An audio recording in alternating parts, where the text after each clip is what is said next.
The GovX show is supported by Forrester, helping government organisations perform at their best. Visit forrester.com to learn more.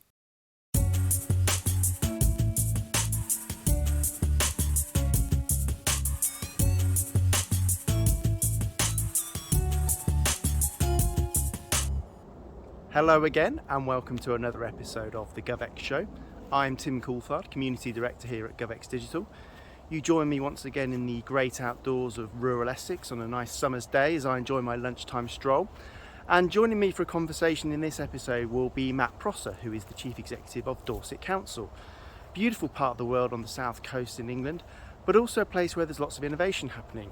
Partnerships with commercial organisations, digital transformation happening, and a place that's currently reimagining how it's going to work in the post-COVID era. A familiar theme for many of us working in the public sector. So it's good to have Matt on to hear about all the plans that they've got in Dorset. So without further ado, here he is.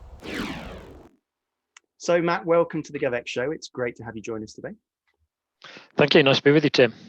It's our pleasure to have you. So we're going to talk a bit about what's going on in Dorset. You're the chief executive there, and obviously you've been sort of driving a lot of change in previous years. And then I guess the past year, maybe you've seen some of these things accelerate, lots of change happening. So interested in exploring what's happened, what things are like now, and maybe where you're going in the future as we prepare to sort of launch the future of government in the UK in the post-COVID era. So first of all, interested in your journey into your role, maybe the brief version rather than the full version. But what's been your story up to this point in terms of your route to be chief exec at Dorset, and what are your main areas of focus in the role today? Yeah, brilliant, Tim. So, I mean, going all the way back, but keeping it brief, I started in youth work, spent a little bit of time with the Royal Marines, which was an interesting exercise, and then moved into local government. And I suppose the rest is, history. I've worked my way up from the bottom to the top, being appointed to my first chief exec post in early 2014, so about 7 years ago, and that was in Dorset for a couple of the councils there, and then took on 3 of the councils, and then led the process to reorganise local government in Dorset and created the 2 new unitary councils that were created just 2 years ago. In the middle of my career, I spent a bit of time in consultancy as well, developing strategic top teams. So I guess that was relevant experience. But for me, the last 15 years have all been about developing councils in terms of either shared services, bringing councils together in terms of partnerships, or leading to the pinnacle, I guess, of creating a brand new unitary council in Dorset on the 1st of April 2019. I mean, for me, right at the moment, my focus is about continuing to build that council. We were less than a year old when the COVID pandemic hit us. And so now 2 years old, as we're on the 1st of April, we're continuing to build our new culture, setting our performance frameworks and our management focus on that, and also our digital credentials, both with our elected members and also our officers. And of course, as we're recording this today, over the next 48 hours, I'm going to be running elections as well. Yeah. So plenty going on, and I'm sure the challenges come thick and fast. But one thing I do know is that there's a lot of sort of innovation happening in Dorset, and we were speaking just before we started filming, and I have a sense that people have preconceptions about where innovation happens, what kind of organisations, what kind of places are leading the way in terms of transformation, digital. And I mentioned that I spoke to the CTO of Norfolk a couple of weeks ago, and they're doing a huge amount of work around IoT and working with partners on digital innovation programs. And I know you're proud about the work that you've been doing down there in terms of what Dorset's doing. So maybe tell us a bit about how you would kind of rank your digital capabilities right now, and what are the kind of key areas of focus? Wow, so digital capability. I mean, obviously, as I said, setting up a brand new council is an absolute privilege. But it was something that we were able to then put at the heart of what we were setting up. So we set out to be a digital council, and that was both, as I say, for elected members and also for us as an organisation. So, I'm really proud of what we've achieved as a young organisation. But, take our 5G testbed work that we're delivering, which is we've branded it. If you can do it here in Dorset, you can do it anywhere.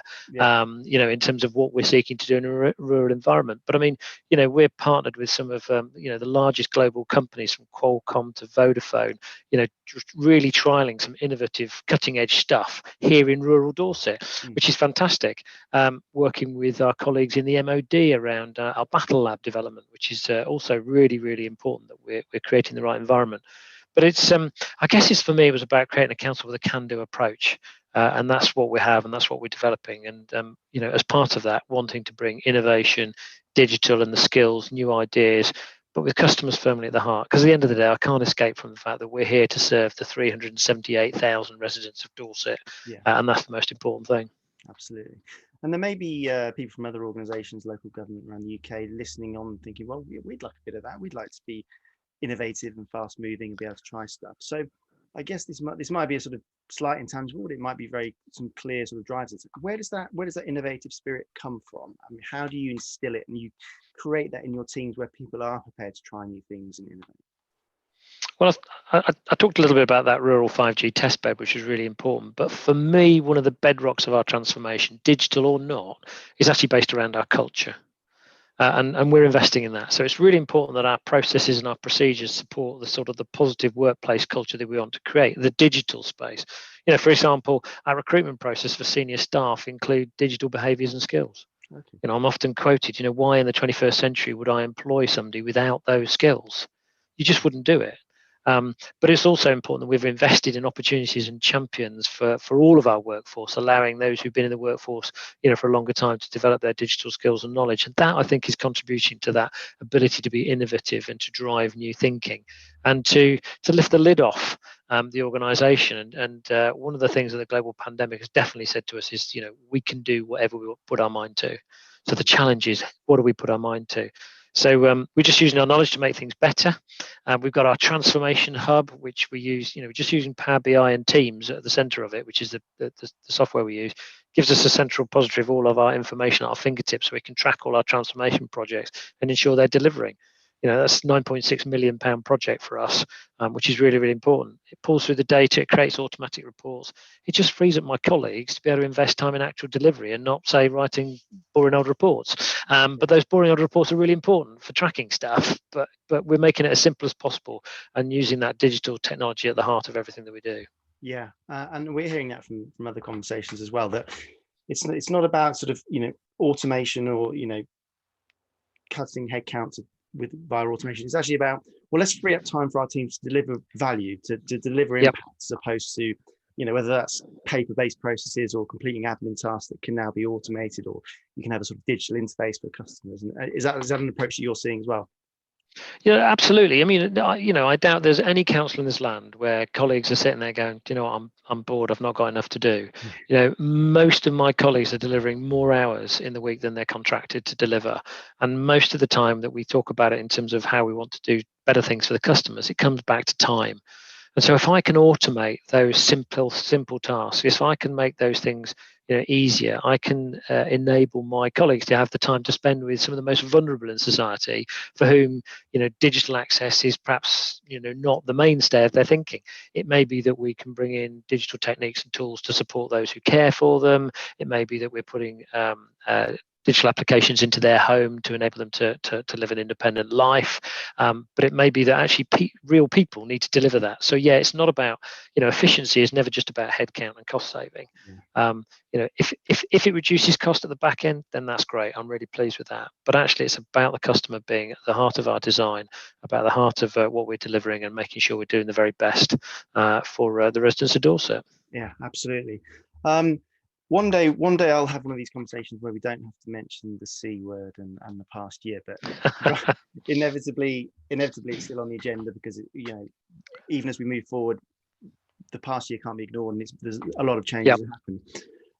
I'm interested in what your experience as an organisation and a community has been in the past year, in terms of what changes has it sort of forced you to make, maybe at pace, both internally in terms of the way you work, and then also in terms of how you're delivering to citizens, which, as you've said, is key to what you do. What's changed, and then I guess maybe we'll talk about what might stick around as a result of that change as well. Yeah, I mean, I guess, again, a new organisation, we were fortunate. We'd rolled out, we'd rolled out MS Teams a few weeks before this hit, and at the time we were panicking, how are we going to roll the programme out of development and delivery for this? We didn't need to worry, because people just had to, just took to it and have become, Teams masters for our. But we moved to 2,554 colleagues to work from home within a week, and most of them are still there.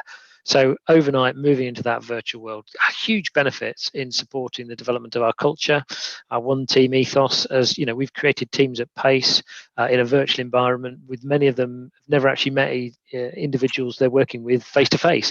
I've appointed 6 corporate directors in the period of the last year. I have no idea how tall some of them are. You know, they could be anywhere between 4'6" and 7'2". You know, but we one of the things that we did do was we created a skills agency. This was really important because we had a number of colleagues for whom services were stopped. So when libraries were shut, leisure centres, country parks, services as a result of the pandemic were stopped. And we had colleagues with skills and talent that we wanted to use. So we created a digital skills agency so that people could put in their current job title, but also past experience and work that they'd done outside in voluntary capacities. And we could then pair them up to support other areas of the business.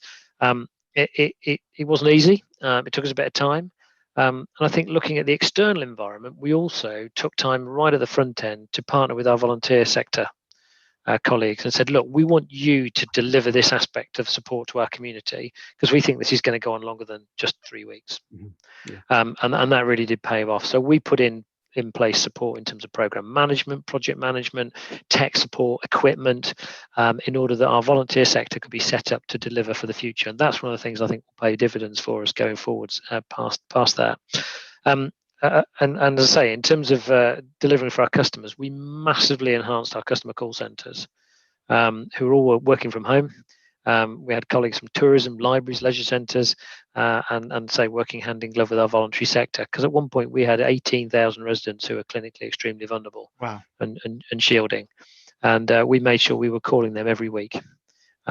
We like to call them our most valuable residents. To be fair, it was a miss here in a conversation when somebody rang up to say we're ringing because you're one of our vulnerable residents, and they said, sorry, did you say valuable residents? Then they went, well, I didn't, but now you come to mention it. Yeah, absolutely. Yeah. You're one of our valuable residents. So we did that. Obviously, the early days for us, one of the biggest challenges was that physical challenge of making sure staff on the front line were safe. You know, I've got 2,500 colleagues, as I say, working at home, but I've got a couple of thousand who are still out there delivering face-to-face frontline services. And we had to make sure they had the right access to PPE, depending on that ever-changing guidance that was available. If you can remember that far back, it seems a blur now, doesn't it? Yeah, absolutely. So I guess the question that's on a lot of lips, particularly in local government, I think it is, where do we go now? What's coming next? What's the future going to look like? Big questions, and you know, different organizations are at different points in their sort of journey of understanding of what their future might look like, how they might work. You know, huge amounts of real estate now with nobody in them potentially. What do we do with these kind of buildings? What's the future of that? So I guess where are you in Dorset in terms of mapping out your future? How are you going to work as an organization? You know, what's the next phase going to look like? What's your sense of that right now? Yeah, I mean, I guess, again, because we had the joy of being a new organisation, we were already as a council working on what we've called our Dorset Workplace Strategy, you know, based on work is something you do, not somewhere you go. I guess working from home for over half the workforce has accelerated some of those plans and thinking, both for the organisations and my colleagues are also thoughtful about the balance they can gain from working at home and in the office. So we'd already started that work prior to the pandemic. It's accelerated it. We'll be reducing our office estate. We've been surveying colleagues all the way through the pandemic digitally, in terms of we use a thing called Hive to doing pulse surveys through our staff, and we wanted to gauge what it was like in lockdown, what it was like when they were out of lockdown, particularly for those who'd got children who were doing homeschooling and trying to work at the same time. That was not the same as, you know, working from home in a normal sense. So that's something we'll do. We'll reduce our estate in order that we can be efficient and effective and get the balance right for colleagues in terms of between their work and their home life. I think a lot of colleagues have seen the balance that can bring for the benefits to both aspects of their lives. We'll keep the skills agency that I talked about. You know, it's something that we've got now as an ability to go troubleshoot as we move people around to support spikes in customer demand or services that needs a bit more extra support.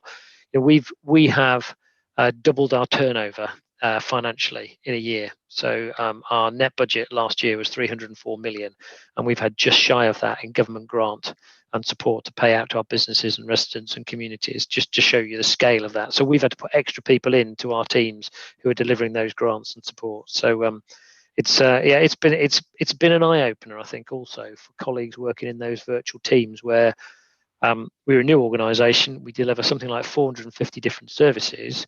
So I've had people who've maybe worked in the same service area for 5, 10, 15, 20 years, and suddenly, as a result of the pandemic, said, "Oh, I'm spending some time working in children's services, or I'm spending some time working in waste and recycling. Yeah. Do you know what? I've actually brought something to that I can give back, and I didn't realise that I'd got skills that I could transfer into that space." It's really interesting. We've heard that from other organizations as well, where the sort of, the enforced, make do and mend kind of mentality of let's try something different, let's deploy people where they're needed. And we've heard that in other organizations as well, where people said, actually, I'm not sure I want to go back to what I was doing before. This has opened my eyes to a completely new way of working. Maybe I want to do something where it is more frontline focus, where I can really see the impact of what I'm doing, being delivered in the community and stuff. So it's interesting that you're sort of seeing some of that as well.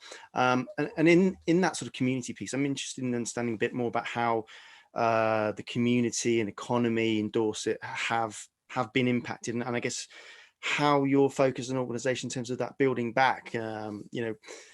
High streets may not be the same again. We don't know. When everything reopens, which doors will stay shuttered, and which will come back. And so, what's your sort of overview of how you're going to tackle that piece of rebuilding community, rebuilding economy, and that sort of stuff?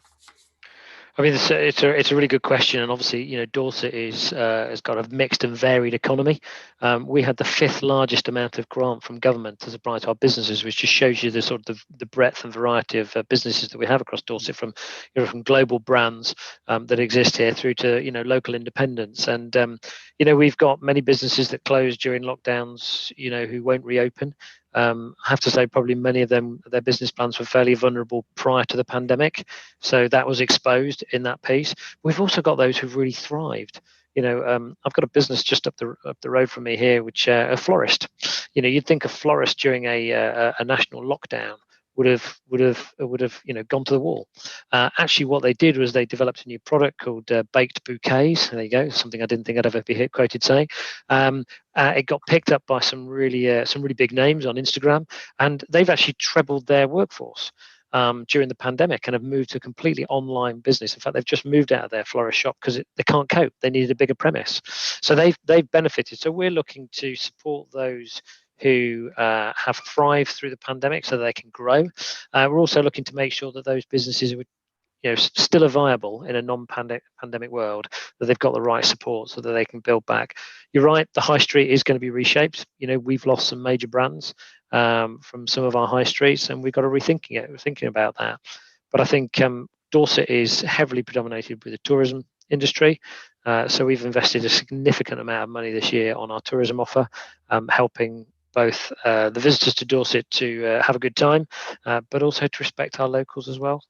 I think some of our community are quite nervous about the opening up, and lots of people coming to the southwest, as we saw last year, which is a bit of a challenge for us. Yeah, those pictures of Durdle Door will live long in the memory, and I totally get it. Yeah, it's a very conflicted feeling for a region where visitors and tourism are so central to the economy, yet at the same time there's that sense of nervousness of what's coming, what's the impact of it. So, yeah, I can really see how that would be on people's minds. Something we've been hearing from a lot of local authorities is the sort of partnership piece, in the sense of, I suppose the sort of crisis mode of the pandemic forced a lot of interagency collaboration, both sort of formal and informal, whether that's sort of healthcare, emergency services, social care, councils coming together to deliver, the sort of short-term requirements, and then maybe embedding some of that collaborative spirit longer term. What's your view on that sort of collaboration piece of how you as an organization will work with your partners in the future? Well, as I say, I think we're very, very similar to other areas. When you move into that crisis mode, it's amazing what you can do when you're singly focused. Nobody is thinking about, where's the budget, who's paying, who's responsible. Should I be giving way to this organisation, allowing them lead, or should we be leading in that space? And we're just singly focused on the outcome for our residents. And at the end of the day, whether it's Dorset Police, Dorset Fire and Rescue, NHS Dorset, Dorset Council, we're all delivering services to the 378,000 people who live in Dorset. So why don't we collaborate in the same way that we did through the pandemic. Of course, it's more difficult than that, isn't it? Because when you start to bring that collaboration on a daily basis, people start to get a bit concerned about, is that my territory or my space that I should be worried about? So we're certainly looking at it as a system in Dorset. How can we continue to collaborate like we did in the crisis, in effect peacetime, if that's the right description there. But I mean, we've got Dorset's, we're ahead of the curve for most of the UK, particularly in terms of our older population. So our older population, we've got 10% more than most of the country. So our over 65 population is at 29%, whereas for the rest of the UK, it's around 19%. So we're trying to accelerate some of that work cross agency to develop our home first model, which is about people staying in the home, because obviously, one of the issues coming out the back of the pandemic is people don't want to be in care homes necessarily. So how can we develop our model to make sure that people stay at home? And that's working with our healthcare professionals, my social care teams, but also our digital teams, both within health and in the local government space, so that we can have the best offer for them. So we'll be competing for resources, infrastructure, and jobs, at the right value for the economy and skills here in Dorset. I'm really keen about making sure that our young people get the right support coming back into that. So when they leave our skills, they've got an opportunity to get good jobs in the local economy. And for me, the digital agenda is huge in that space. And spin off the electric car market, for example. We've just invested in our local college through our local enterprise partnership to train the next future generation of electric car engineers, so that they can provide support for people with electric cars. It's all about thinking of the future here in Dorset. Great stuff. It sounds like some really exciting projects underway, and I think what we've all got to hope is that we can't undo the last year, but what we can do is try and take the learnings, try and take the changes that were for the better, and run with those, and try and create something better as an outcome. It's not always going to be possible, but I think what's really encouraging is that I think the spirit amongst local government, central government in the UK is that we want to do this. We want to take the agility, maybe the greater appetite for risk, and build on that and keep that, because we've seen it can deliver results. So yeah, fingers crossed that's how it pans out. So thank you to Matt Prosser from Dorset Council for joining me for the conversation today. Really good to hear about the work they've got going on down there, how they're using innovative partnerships, using technology, and reimagining the future of work to drive a transformation programme down in Dorset. Like many organisations, Dorset's reimagining its future and its future of places and how it interacts with society and the economy in the post-COVID era. Matt was kind enough to join a panel discussion at the last GovX Digital Conference, where we had local government CEOs discussing strategic visions for the future. I'll share the information about how you can watch that panel session on demand in the show notes attached to this episode. Well worth a watch for anybody with that strategic planning intent for the future of local government. That's about all for now. I'll be along soon with another conversation with a public sector changemaker. But until then, goodbye.